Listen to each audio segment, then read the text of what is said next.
Ces images sont celles de l'une des caméras de surveillance du pont des Gaules. 15h14, une fourgonnette fait une sortie de route, percute les barrières métalliques de sécurité avant de plonger dans la lagune.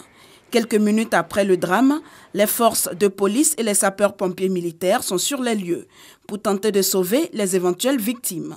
Les recherches se poursuivent jusqu'à tard dans la nuit et sur le coup de minuit, le véhicule est entièrement sorti de l'eau. Les informations contradictoires nous faisaient penser soit à un mini-car de transport, un baka, ou bien un véhicule, une camionnette. Donc on ne savait pas trop à quoi on s'attendait. Mais certaines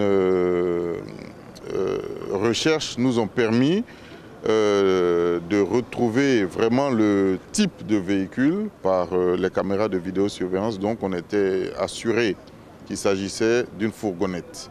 Maintenant, le nombre de personnes à l'intérieur, on n'avait aucune information là-dessus. Les recherches se sont poursuivies, mais on a pu localiser l'épave. Une fois l'épave localisée, un corps a été trouvé dedans, mais il était coincé. Donc il s'agit maintenant de faire sortir le véhicule avec le corps à l'intérieur. C'est ce qu'on vient de faire. Et selon les dernières informations que nous avons eues de quelqu'un qui connaît le propriétaire du véhicule, il y aurait au départ du véhicule 2 personnes. Donc il se pourrait qu'un deuxième corps soit retrouvé d'ici quelques jours, quelque part sur le plan d'eau. Pour cette opération qui a duré 9 heures, ce sont une centaine de personnes et des renforts civils qui ont été mobilisés. Dans cette lagune ébriée bien trouble, la manœuvre n'a pas été de tout repos. L'opération était très difficile à cause d'abord de la visibilité dans la lagune qui est nulle. On ne voit pas à 2 cm.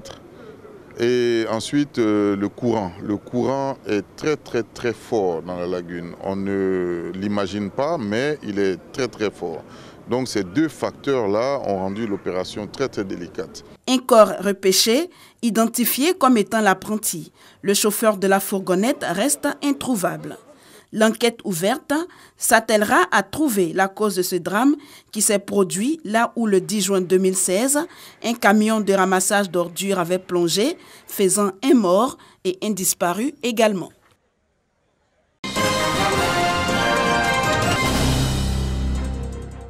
La fondation allemande Friedrich Naumann célèbre 60 ans d'existence dans le monde. Elle a été fondée en 1958 en Allemagne par le premier président de la République fédérale allemande, Theodor Heuss. La fondation a pour vocation de promouvoir les libertés individuelles et la libéralisation. Nos perspectives, c'est financer davantage les thématiques comme le numérique, financer davantage les thématiques comme la formation politique des jeunes pour prendre en compte effectivement les défis du développement. La Fondation Friedrich Naumann a mené des actions dont la formation des journalistes, des programmes sur l'entrepreneuriat, mais surtout, elle s'est axée sur la formation politique des jeunes en Afrique. Pour cela, elle offre des bourses de formation politique en Allemagne.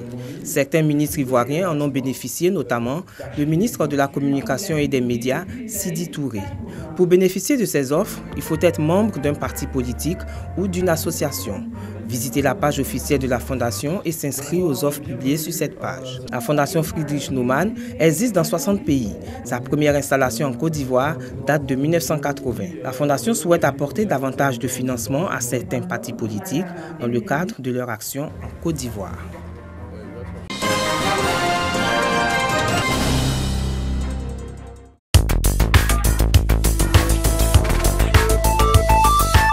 L'un est gynécologue, le docteur Denis Mukwege, 63 ans, est connu pour travailler sans relâche. Il repart depuis des années les femmes violées victimes des guerres oubliées dans l'est de la République démocratique du Congo. L'autre est une activiste des droits de l'homme issue de la communauté yézidi, Nadia Mourad. Ces 2 personnalités ont reçu le prix Nobel de la paix ce vendredi. Un prix qui vient récompenser leurs efforts pour mettre fin à l'utilisation des violences sexuelles comme arme de guerre et de conflit. Une nouvelle attaque sanglante a eu lieu au Burkina Faso. Jeudi, en fin de journée, un véhicule militaire a sauté sur un engin explosif artisanal à l'est du pays. L'explosion de l'engin a occasionné la mort de 6 soldats selon les sources sécuritaires. Le Burkina Faso, depuis 2015, est le théâtre d'attaques djihadistes régulières qui ont coûté la vie de plus de 20 personnes. Personnalités, hommes politiques, hommes du monde culturel, autorités arméniennes, admirateurs et proches de Charles Aznavour étaient présents ce vendredi matin dans la cour des Invalides en France pour un hommage national. Décédé le 1er octobre dernier à l'âge de 94 ans, cet artiste d'origine arménienne, monument de la chanson française, a bercé des générations pendant une carrière longue de 70 ans.